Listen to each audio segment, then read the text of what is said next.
Right now in this moment, you are bored. Maybe not completely. Maybe there is a low hum of it underneath whatever you are doing. A restlessness, a pull towards something else that you cannot name. You pick up your phone, you put it down, you pick it up again. And here is the thing nobody ever told you. That feeling is ancient, not metaphorically ancient, not culturally old, biologically, neurologically, evolutionarily ancient. The boredom you feel right now is the same signal firing in the same neural architecture that fired in a human brain 300,000 years ago, standing at the edge of a savanna with nothing to hunt and nowhere to go. The question is, why that signal ever existed at all?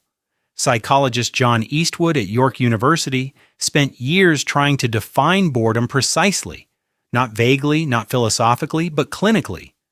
What he found was that boredom is not the absence of stimulation. It is a failure to engage with available stimulation. Your brain has stimulation. It simply cannot connect to it. Something is wrong with the attentional system itself, not the environment. You're not bored because nothing is happening. You're bored because your brain cannot find meaning in what is happening.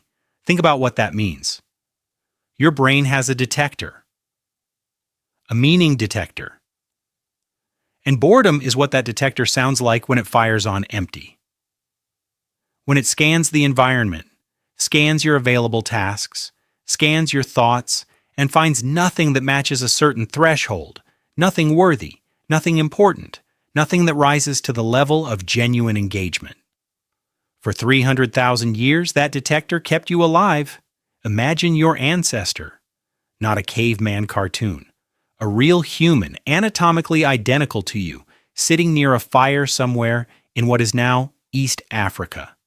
The hunt is over, the food is eaten, the children are asleep, and your ancestor feels it, that pull, that hum, that restlessness.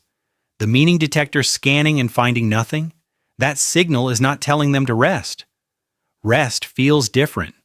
Rest feels like relief. This feels like urgency with no destination. That signal is telling them, do something, explore, search, move. Because in the environment your brain was built for, stillness was dangerous. Stillness meant you had stopped watching, stopped adapting, stopped finding the next food source, the next shelter, the next threat. The brain that tolerated stillness was the brain that got eaten.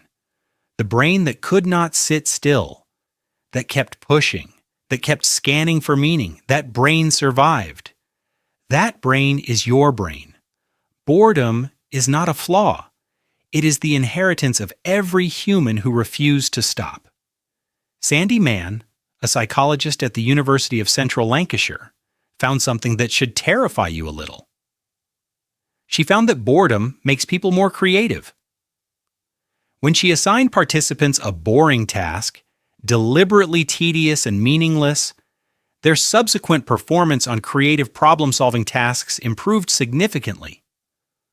The brain, when deprived of external meaning, starts generating its own. It wanders, it hypothesizes, it makes unexpected connections between unrelated things. Your ancestors called this daydreaming.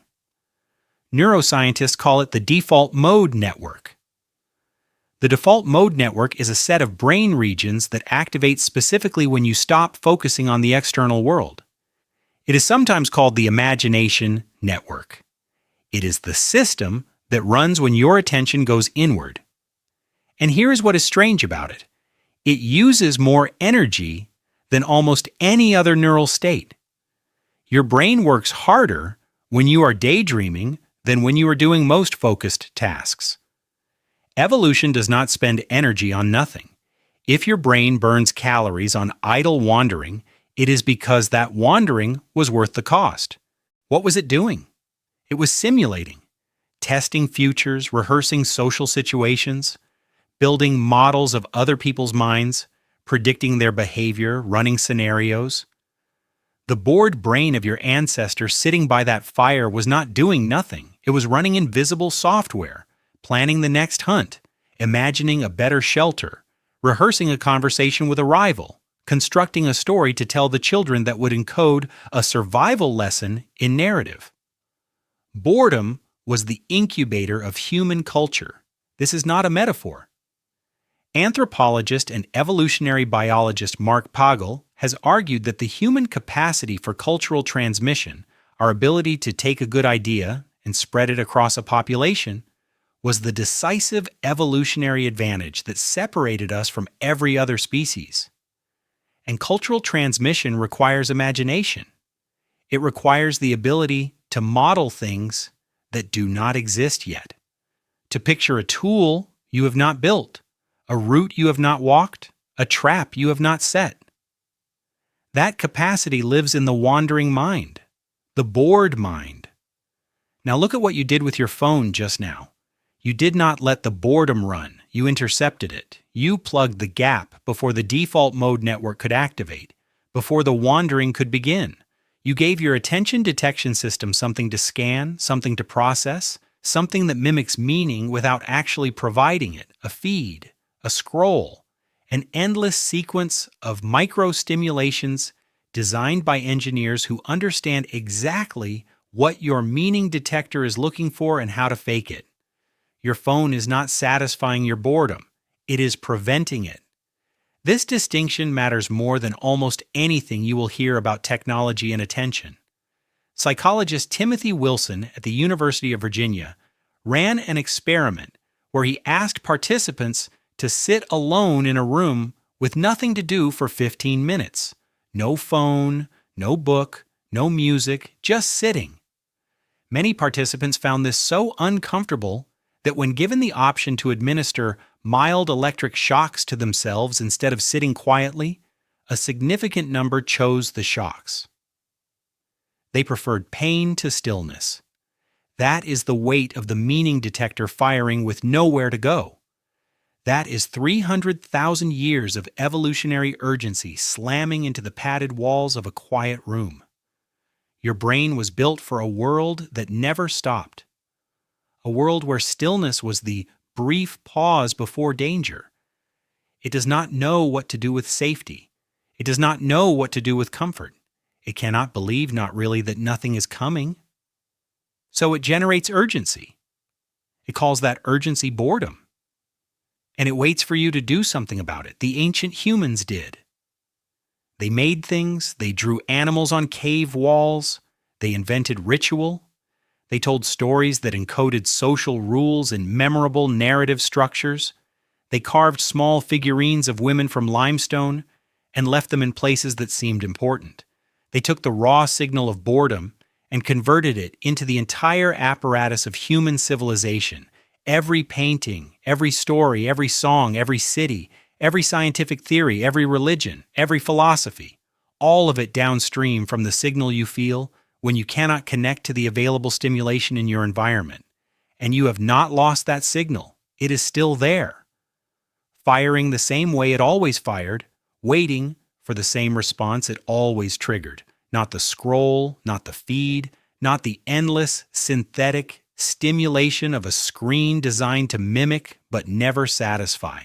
The real response, the response your biology is actually requesting. Make something.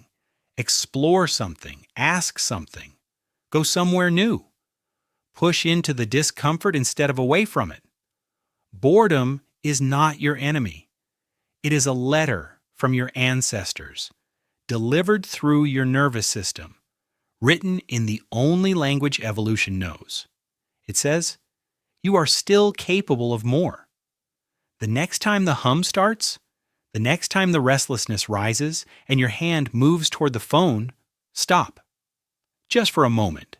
Let the signal run. Let the default mode network fire. Let your brain wander to wherever it has been trying to go. You have been doing this for 300,000 years, and every single time, something worth keeping came out the other side. Right now, in this moment, you are bored. And that means exactly what it has always meant. Your brain is ready, it is scanning, it is searching, it is asking you to do the thing that made you human in the first place. The only question is whether you will let it.